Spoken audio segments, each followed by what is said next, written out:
This episode is about science, and that probably seems like a pretty tame topic. Scientists aren't typically dramatic characters. They certainly aren't action heroes or depraved villains. They're nerds, right? Nerds holed up in laboratories, examining things with magnifying glasses and microscopes. Othniel Charles Marsh and Edward Drinker Cope were paleontologists, scientists, nerds. Together, they discovered over 130 new dinosaur species, including Allosaurus, Stegosaurus, Triceratops, Diplodocus, and Apatosaurus, aka Brontosaurus. I'll come back to that. These guys were prolific, cutting edge, leading the charge at a time when people barely knew what dinosaurs were. But they certainly weren't tame. This episode is about science, but did you know there will be drama, there will be espionage, there will be sabotage, there will be scandal and backstabbing and name-calling and theft and bribery and the throwing of literal rocks? Let's fix that.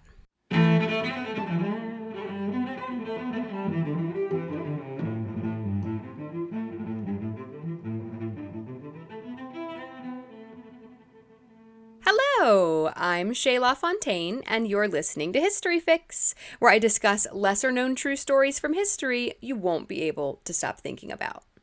Before we get started, I have a quick but kind of huge announcement. I've officially set up a Patreon for History Fix. Patreon is basically a way to support independent podcasts like this one by subscribing for a few dollars a month in exchange for bonus content and other perks. So basically, you go to patreon.com/historyfixpodcast, which is linked in the description. You join the Patreon. It costs $5 a month, but you get exclusive bonus content every month, like the mini fix I just put on there about Verena Davis. Here's a little teaser. Verena Howell Davis, wife of Jefferson Davis and First Lady of the Confederacy, played the part well. She was educated, graceful, the picture of antebellum perfection. She hosted elegant soirees at the Confederate White House in Richmond, Virginia, and managed a household of around 20 workers, black and white, enslaved and free. But Verena, when examined closely, was not what she seemed. In writing, she referred to herself as a half-breed, born of the North and of the South. Her political loyalties were suspect as she found herself torn between both causes. And her dark skin and hair, what was that about? People whispered behind closed doors. Was the First Lady of the Confederacy? Could she possibly be black? Let's fix that. So that is only for Patreon subscribers. $5 a month, people. That's the cost of one small latte a month, or a box of Cheez-Its, or a not even very good beer. It's approximately 16 cents a day. You also get access to the regular weekly episodes one day early and ad-free. Plus, I've got all kinds of other fun bonus stuff in the works. Hopefully this spiel is winning some of you over, and you'll tap that link to join the Patreon. You get more content, and you get to help make History Fix sustainable well into the future. Okay, I'm so excited to bring you this episode because this story is honestly so much juicier than I was expecting. This is like nerds gone wild, and I love it. And I also love where this idea came from, so I have to share it with you guys. I got an email a few weeks ago from a lovely History Fix listener named Thelma. In the email, Thelma told me that she and her 9-year-old son Pablo enjoy listening to History Fix together, and that he had written me a letter. And as a former 4th grade teacher who has been out of the classroom for 3 years now, getting a letter from a 9-year-old was genuinely just what I needed. Here is what Pablo wrote. I recommend the topic of the Bone Wars. It's about, drum roll please, ready? Few wars have been fought over fossils, but between 1870 and 1900, a battle raged in the U.S. Midwest. Two rival paleontologists named Othniel Charles Marsh and Edward Drinker Cope were bitter rivals for 20 years, each racing to find and name the most dinosaurs. Their battles led to the discovery of 130 dinosaurs. That's nearly a sixth of the dinosaurs we know today. They found some of the most famous fossils, including Allosaurus, Apatosaurus, Camarasaurus, Camptosaurus, Ceratosaurus, Diplodocus, Nodosaurus, Ornithosaurus, Stegosaurus, and Triceratops. Marsh and Cope even spied on each other's digs, sabotaged supplies, raided camps, smashed finds, and even planted fake fossils to mislead the other team. Hope you make an episode about my topic. Sincerely, Pablo. I love it. I'm so impressed. This is so well written. And honestly, just such a good suggestion. You are awesome, Pablo, and we're doing it, buddy. This story has two main characters. The older of the two, Othniel Charles Marsh, but I'm just going to call him Marsh, was born in 1831 on a farm in New York. His family was not wealthy, and his mother died when he was only 3 years old. His father hoped that he would become a field hand on the family farm. And I really wonder if Marsh's mother had not died, if she had lived to help raise him to adulthood, if he would have been a much different person. We'll never know. His father wanted him to work on the farm, manual labor, but Marsh showed an early interest in science. Now, typically a poor farm boy's interest in science was of no consequence. But Marsh happened to have a very wealthy and very influential uncle, George Peabody. And this guy is honestly super impressive. He was born poor, but he worked his way up the ladder selling dry goods. Like, I had no idea that was a profitable business. He worked his way up. At one point, he goes to London to purchase dry goods to sell in the US, because that's what he does. And while he's there, he negotiated an $8 million loan to basically bail out the almost bankrupt state of Maryland. And he didn't even get any sort of commission or anything. He's just like, here you go, Maryland. You're welcome. Saved ya. And then he's like, hey, I'm actually really good at this whole finance thing. And he goes into banking. He saves up $20 million, which is $600 some million today, and he uses it for like the best stuff. He's like the OG philanthropist and financier. According to Encyclopedia Britannica, quote, his Baltimore Institute provided a library, art gallery, and music academy. He also funded a historical museum and library in Peabody, Massachusetts, a natural history museum at Yale University, and a museum of archaeology at Harvard University. And he contributed to many other colleges and historical societies. His Peabody Education Fund was endowed with $3.5 million to promote education of Southern children of all races. In 1862, he gave $2.5 million for the construction of apartment settlements for London's working people. End quote. I mean, that is just incredible. The rich people of today need to step it up. But another thing Peabody did was basically rescue his nephew, Marsh, from the inevitable fate of a field hand on the family farm. He sends him to school at Phillips Academy and then Yale, and then he goes off to grad school in Germany. Okay, so we'll leave Marsh in Germany for now. Fate will bring us back there, though, don't worry. Edward Drinker Cope was 9 years younger than Marsh, born in 1840 to a wealthy family in Pennsylvania. He was also a natural lover of science, and because he was rich, he attended the Academy of Natural Sciences in Philadelphia. He published his first scholarly article when he was just 18 years old.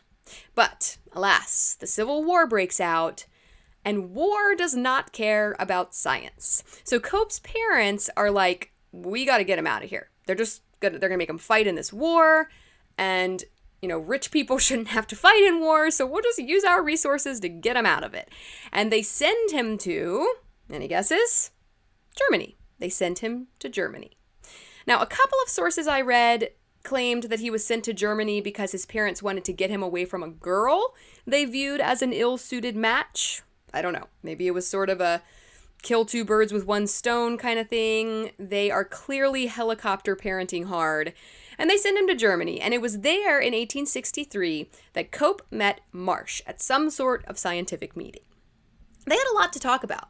They were both very interested in paleontology, the study of fossils, which was a relatively new field of science. Massive bones had been uncovered that no one could really make sense of until very recently. These finds had always been the stuff of myths and legends. It wasn't until very recently. The first dinosaur bone wasn't discovered in North America until 1854. Charles Darwin published his theory of evolution on the origin of species in 1859. So all this science stuff is just really getting started. And remember, we're in 1863 right now. A couple of science nerds into dinosaurs.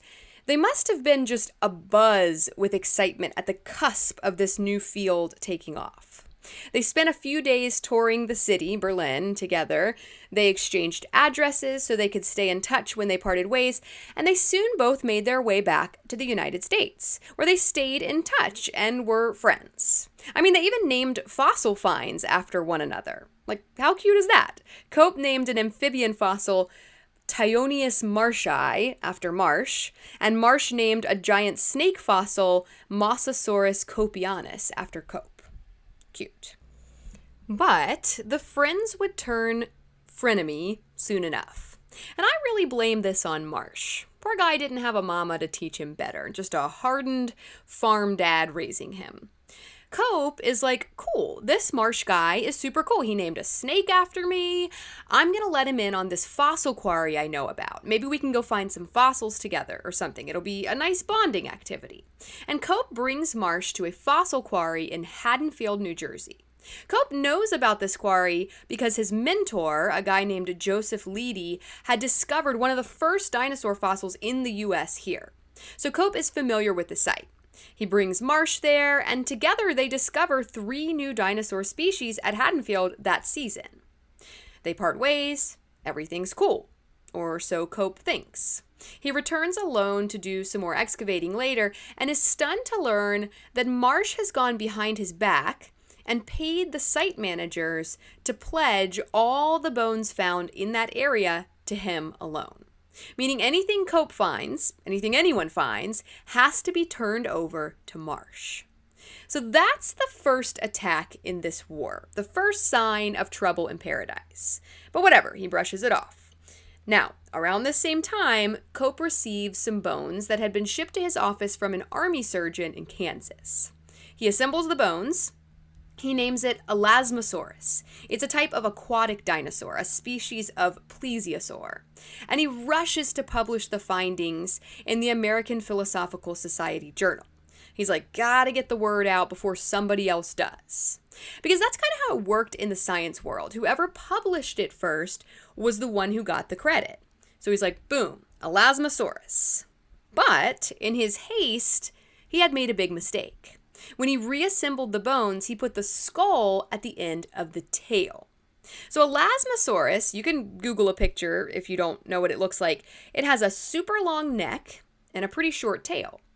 But Cope had put the head at the end of the tail so that it had a short neck and a long tail instead. And that's what he went ahead and published. Marsh stops by to have a look and pretty much immediately realizes that the head is in the wrong place. And Cope's mentor, Joseph Leidy, he confirms this. They're like, dude, you put the head on the tail. Don't you know the difference between a head vertebrae and a tail vertebrae? And Cope is mortified by this mistake. He quickly published a correction, and he actually tried to purchase all of the copies of the American Philosophical Society Journal that the original incorrect findings were published in. Marsh later wrote about this incident, quote, "When I informed Professor Cope of it, his wounded vanity received a shock from which it has never recovered, and he has since been my bitter enemy." End quote. So Marsh thinks all the madness that's about to ensue is because he caught Cope's mistake and hurt his ego. Or maybe because you went behind his back and stole the fossil quarry he was nice enough to tell you about. You jerk. But at the same time, some experts believe that Cope's mentor, Joseph Leidy, would have definitely pointed the mistake out to him first, and that perhaps Cope's arrogance got in the way of issuing a correction until Marsh got up in there and he was like, ugh, fine.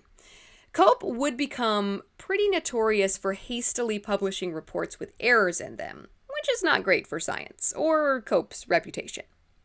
By this point, Marsh's rich uncle Peabody had funded the Peabody Museum at Yale University and secured a position for Marsh as Yale's first professor of paleontology. But the West was calling. People were discovering incredible fossil finds out west during the construction of the Transcontinental Railroad in the 1870s. In 1877, a Colorado schoolteacher named Arthur Lakes sent both Marsh and Cope letters about a supposed dinosaur bone he had found while out on a hike. Marsh paid Lakes $100 to keep the find quiet. But, alas, Cope already knew about it, and so the race was on. Marsh sent an agent out to secure the site before Cope could get there. But by then, Cope had gotten intel about another site in Colorado. Marsh was becoming increasingly paranoid about Cope. According to a PBS American Experience article, quote, Marsh divided his attention between recovering as many fossils as possible in the yet unexplored region and his constant dread that Cope might retrieve a share of bones of equal quantity or interest. Marsh even went so far as to have spies track Cope's progress, referring to Cope by the code name Jones, end quote. Like, just do you, boo. But no, the competition was serious at this point. Then, some Union Pacific Railroad workers in Como Bluff, Wyoming, start finding fossils. But they're not just going to hand them over. They've caught on to this whole dueling paleontologist situation, and they intend to take advantage of it. They write to Marsh to tell him that, for the right price, they'll send the fossils his way. But, for too low a price, they hint, they may decide to strike a deal with Cope instead. So they're leveraging the competition with Cope to get more money out of Marsh. Pretty savvy railroad workers. Marsh is like, all right, I'll pay you whatever you want, just don't tell Cope. And he starts getting boxcars full of fossils delivered from Como Bluff, including the very first Diplodocus, Allosaurus, and Stegosaurus fossils. But these savvy railroad workers are certain they can get even more out of this situation. They leak word of the arrangement with Marsh to the local newspaper and exaggerate the price Marsh is paying them for the fossils. And they do this to try to draw in Cope. Cope is the rich one, after all, right? The rich kid from Philadelphia. Marsh was just a poor farm boy without his rich Uncle Peabody. They're like, oh yeah, Cope is the rich one. Let's get him in on this. And they try to sort of bait him with this tantalizing news, exaggerating what Marsh is paying so that Cope will hopefully offer them even more money.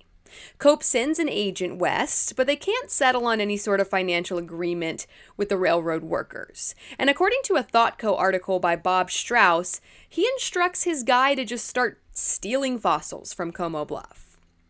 Como Bluff becomes the epicenter of the Bone Wars. Marsh and Cope both move west themselves, because at this point they had still been on the East Coast, just sending guys to do their bidding.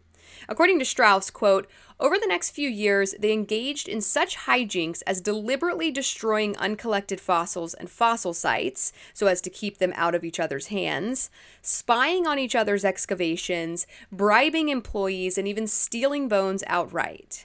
According to one account, workers on the rival digs once took time out of their labors to pelt each other with stones, end quote. But it was pretty obvious that Marsh was winning the Bone Wars. In 1882, he became chief paleontologist of the newly formed U.S. Geological Survey. Then he had access to federal funds and tons of resources. He was also able to cut Cope off from federal funding that they had both relied on in the past. And I don't know, I feel like Marsh was just really in it for the competition, the honor and glory. He was trying to be the best. I get the vibe Cope was kind of in it for the dinosaurs. The man just really loved dinosaurs. Martha Henriquez reports in a BBC article, quote, Cope would write excited letters from his expeditions back to his wife, Anna Pym Cope, and when she was older, his daughter, Julia Biddle Cope. From a dig in Kansas, he told Annie of the remarkable abundance of fossils in the landscape. If the explorer searches the bottom of rain washes and ravines, he will doubtless come upon the fragments of a tooth or jaw, and generally find a line of such pieces leading to an elevated position on the bank or bluff where lies the skeleton of some monster of the ancient sea. Picturing these long-dead creatures was as much a part of Cope's work as analyzing their bones. When considering giant pterodactyls, he wrote, These strange creatures flapped their leathery wings over the waves and often plunging seized many an unsuspecting fish or, soaring at a safe distance, viewed the sports and combats of the more powerful saurian at sea. At nightfall, we may imagine them trooping to the shore and suspending themselves to the cliffs by the claw-bearing fingers of their wing limbs. The awe with which Cope spoke about dinosaurs could be infectious, and one of his field assistants recalled, when Cope began to speak of the wonderful animals of the earth, those of long ago and those of today, so absorbed did he become in his subject that he talked on as if to himself, looking straight ahead and rarely turning toward me. When I listened, entranced, the assistant wrote. End quote. But Cope is falling behind miserably in the bone wars. Marsh is now a federal employee, and Cope is still trying to fund everything himself. He's sort of getting ganged up on by the U.S. Geological Survey, headed by Marsh, and he obviously feels this because he named a fossil Anasaurus copator. Henriques reports, quote, "When a friend searched Greek dictionaries to find the root of the species name, he drew a blank. It's no use looking up the Greek derivation of copator because it's not of classic origin," was Cope's reply. "It is derived from the union of two English words, cope and hater, for I have named it in honor of the number of cope-haters that surround me." There was a reason Cope chose that particular creature to commemorate his enemies. It was a very ugly little specimen. There's an underlying sense of humor to it. End quote. Paleontology jokes. So Cope is getting ganged up on. He has no funding. He's got a lot of haters. He takes drastic action and invests in a silver mining venture in New Mexico that fails, and he basically loses everything. That PBS article says, quote, "By 1890, separated from his wife and child, Cope was living alone in a small Philadelphia apartment. His fossil collection was all he had left. Marsh then made a fatal mistake. He attempted to take Cope's fossils, claiming they had been collected with federal money and thus belonged to the government. Cope fought back, producing evidence that he had paid for almost all of his collecting out of his own pocket. And then he set out to destroy Marsh." End quote. Cope is like, enough is a freaking enough, dude. I have nothing left. Why are you still messing with me? But you see, Cope had been collecting basically a laundry list of all Marsh's mistakes throughout the years. He called this his Marshiana, and he stored it in the bottom right drawer of his desk. He once told a friend, quote, "In these papers, I have a full record of Marsh's errors from the very beginning, which at some future time I may be tempted to publish." End quote. This is like a paleontologist burn book. For real, this is like Mean Girls, Mean Paleontologists. Somebody make that movie. And so the time has come. Cope is going to destroy Marsh with this Marshiana burn book he's been collecting. According to PBS, quote, "For years, Cope had been collecting information, records of nefarious, underhanded dealings and accusations of scientific impropriety to use against Marsh. He turned them over to a freelance journalist at the New York Herald, an eager purveyor of scandals. The headline, 'Scientists Wage Bitter Warfare,' set off a firestorm. The public battle lasted for 2 weeks as the professors fired accusations at each other. Marsh and his allies in the U.S. Geological Survey were publicly accused of corruption, incompetence, and misuse of government funds. Congress investigated and eventually slashed funding for the survey, eliminating the Department of Paleontology along with Marsh's position, power, and most of his income. As a final indignity, the Smithsonian demanded that Marsh turn over a large part of his own fossil collection, some of which had, in fact, been collected with government funds." End quote. And after that, they were pretty much both ruined professionally and financially, which is just so silly because it's like, okay, I have a very physical 3-year-old boy who all he wants to do is wrestle with his older brother, who was like thinking about black holes or the periodic table and could honestly care less about wrestling. But the little one just wants to wrestle. He wants to fight. And sometimes he gets way too into it and he headbutts his brother. And then they're both hurt and crying. And it's like, well, what did you think would happen? Did you not realize that that was going to hurt you too? Slamming your head into someone else's head? And I feel like this is symbolically what Marsh and Cope did. They headbutted each other, and they both went down. And by the time they died, Cope first in 1897 at the age of 56, and Marsh 2 years later at the age of 67, they were both basically penniless. Marsh, once a wealthy man, had just $186 in his bank account, and Cope had lost all of his family fortune in that failed silver mining venture. It's safe to say that Cope and Marsh greatly impacted the field of paleontology. According to PBS, quote, "The amount and quality of bones they each collected became the foundation of paleontology in America. Cope left behind 13,000 specimens, and Marsh's comparable collection proved to be the best support of the theory of evolution, according to a personal letter from Charles Darwin himself," end quote. Strauss says, quote, "So eager were Othniel C. Marsh and Edward Drinker Cope to one-up each other that they discovered many more dinosaurs than if they'd merely engaged in a friendly rivalry. The fossils discovered by Marsh and Cope helped to feed the American public's increasing hunger for new dinosaurs. Each major discovery was accompanied by a wave of publicity as magazines and newspapers illustrated the amazing finds. The reconstructed skeletons slowly but surely made their way to major museums, where they still reside to this present day. You might say that popular interest in dinosaurs really began with the Bone Wars," end quote. But their antics caused some problems as well. Strauss explains, quote, "First, paleontologists in Europe were horrified by the crude behavior of their American counterparts. This left a lingering, bitter distrust that took decades to dissipate. And second, Cope and Marsh described and reassembled their dinosaur finds so quickly that they were occasionally careless. For example, 100 years of confusion about Apatosaurus and Brontosaurus can be traced directly back to Marsh, who put a skull on the wrong body, the same way Cope did with Allosaurus, the incident that started the Bone Wars in the first place," end quote. So, you know how back in the day, like when I was in elementary school at least, we learned about a dinosaur called Brontosaurus? He was like a long-necked dinosaur, like Littlefoot from the Land Before Time. He was a Brontosaurus. Well, turns out Brontosaurus isn't actually a thing. If you have delved into dinosaurs more recently, you may have noticed this. Like my kids have some books about dinosaurs, and there's no Brontosaurus in those books. Which at first, I was like, weird, because Brontosaurus was like one of the main dinosaurs, right? Like it was like Stegosaurus, Triceratops, T-Rex, and Brontosaurus. Those were the main guys. Brontosaurus is gone. And that's because there never really was a Brontosaurus. It was always a Apatosaurus.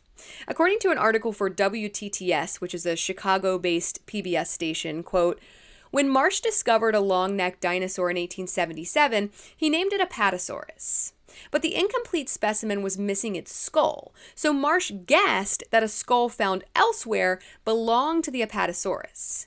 Unfortunately, it was actually the skull of a Camarasaurus. When he examined another long-necked dinosaur a few years later, he named that one Brontosaurus. But it was actually just an Apatosaurus, this time with the correct skull. Despite the fact that other paleontologists discovered and corrected his error a few decades later, both names stuck, which is why you might still hear both today." End quote. So Marsh mistook a second Apatosaurus find as a new dinosaur and gave it a new name, Brontosaurus. But this apparently happened a lot. Henriques explains, quote, "The duo's haste to one-up each other led to a taxonomic tangle that would take their successors years to unpick. With many species given half a dozen different names that then had to be painstakingly pruned out of use," end quote. Because think about it, they're both finding bones, naming them, and then publishing it as fast as they can to try to beat the other out. They aren't communicating their finds with one another. If anything, they're trying to keep their finds secret until they can be published. So they're finding some of the same animals and naming them different things. Which also, how crazy is it that these guys just got to make up the names for all these different animals? And like silly stuff, like Cope Hater. Could have named them anything. Marsh Sucksasaurus. But honestly, this immaturity is the lesser of their transgressions. Because the whole time they were making a war zone out of the West, they were also encroaching on Native American lands, taking fossils from those lands, which had monetary value, but they also had significance to the Native American people there. The fossils were part of their creation stories, passed down for generations. They had religious significance. And Marsh and Cope were carting them away by the boxcar. But that likely didn't give them any pause, because Marsh and Cope, as 19th century scientists, were pretty inherently racist. Strauss says in that BBC article, quote, "Both Cope and Marsh subscribed to popular racist ideas of the time that held the white male to be the pinnacle of evolution." In one letter, Cope eagerly described robbing a Native American grave to examine the human remains in this light. Marsh, too, would plunder graves for the same reason, end quote. And remember, this is right after Darwin published his theory of evolution. These are the first stirrings of the eugenics movement, which suggested that white people were superior, more evolved than other races. I have a whole episode about that, episode 46. But Marsh and Cope definitely subscribed to this line of thinking.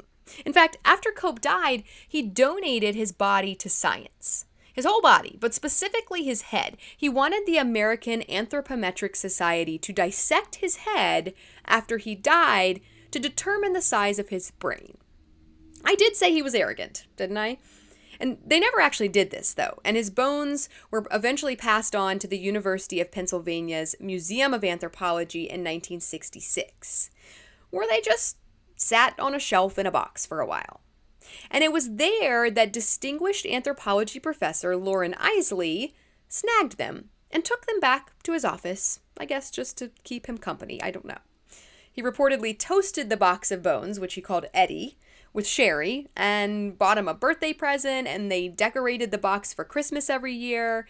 This is the box with Edward Cope's bones in it.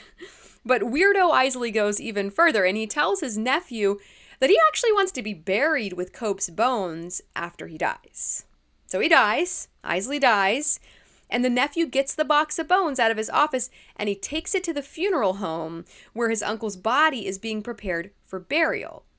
He gets there and he's like, yeah, there's no way I can pull this off. How am I supposed to get these bones in his coffin without anyone noticing? This is super weird, and he takes them back to the museum. But the adventures of Cope's box of bones has just begun.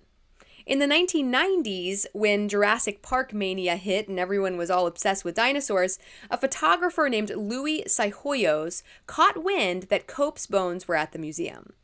So he showed up asking for them, and they were, I guess, like, sure, here you go. And Sahoyos actually took Cope's bones on the road with him. According to Keith Plosek in a Mental Floss article, Sahoyos and collaborator John Knauber, quote, started treating Cope like one of the crew.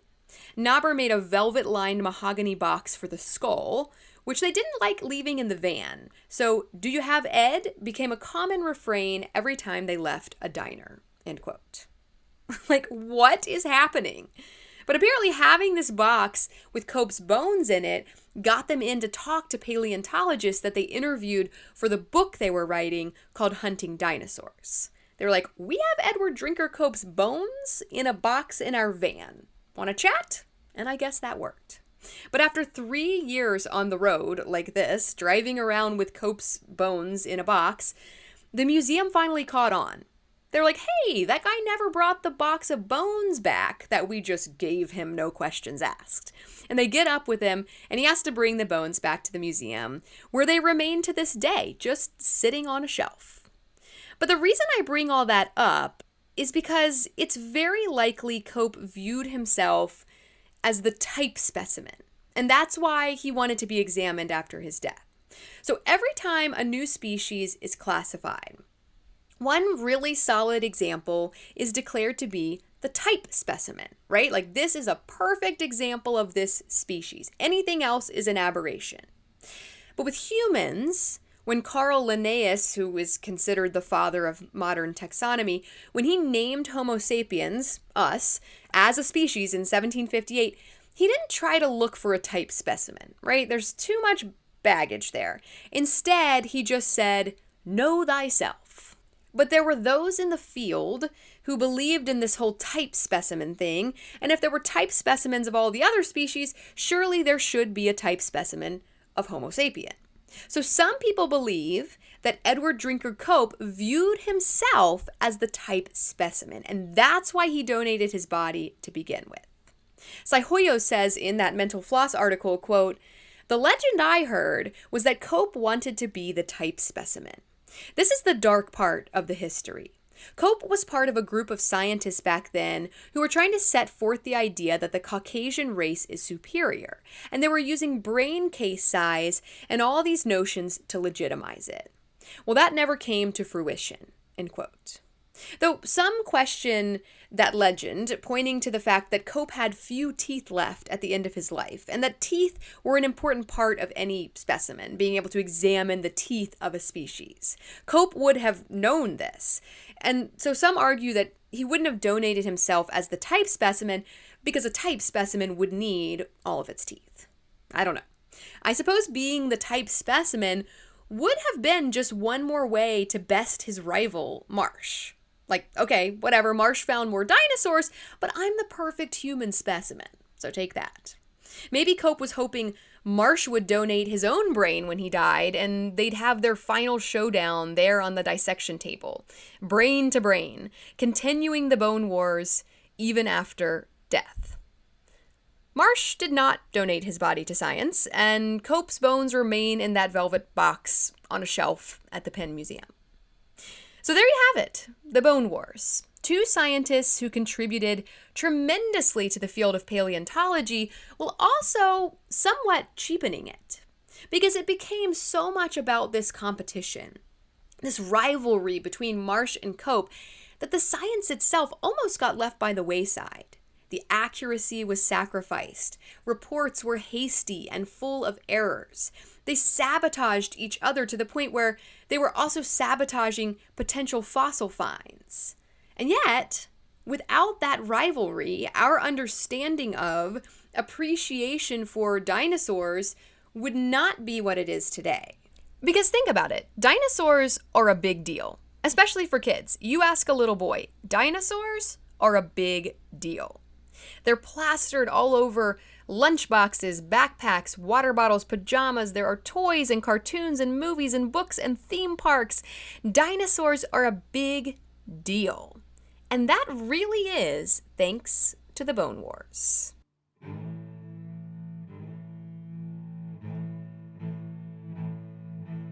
Thank you all so very much for listening to History Fix. I hope you found this story interesting and maybe you even learned something new. And thank you to Pablo for suggesting this topic. Be sure to follow my Instagram at HistoryFixPodcast to see some images that go along with this episode and to stay on top of new episodes as they drop. I'd also really appreciate it if you would rate and follow History Fix on whatever app you're using to listen, and help me spread the word by telling a few friends about it. Also, check out the Patreon. There is an exclusive bonus mini-fix there right now waiting for you. That $5 a month, 16 cents a day, that'll make it much easier to get your next fix. Information used in this episode was sourced from PBS American Experience, BBC, Encyclopedia Britannica, ThoughtCo, WTTW, Berkeley University, and Mental Floss. As always, links to these sources can be found in the show notes.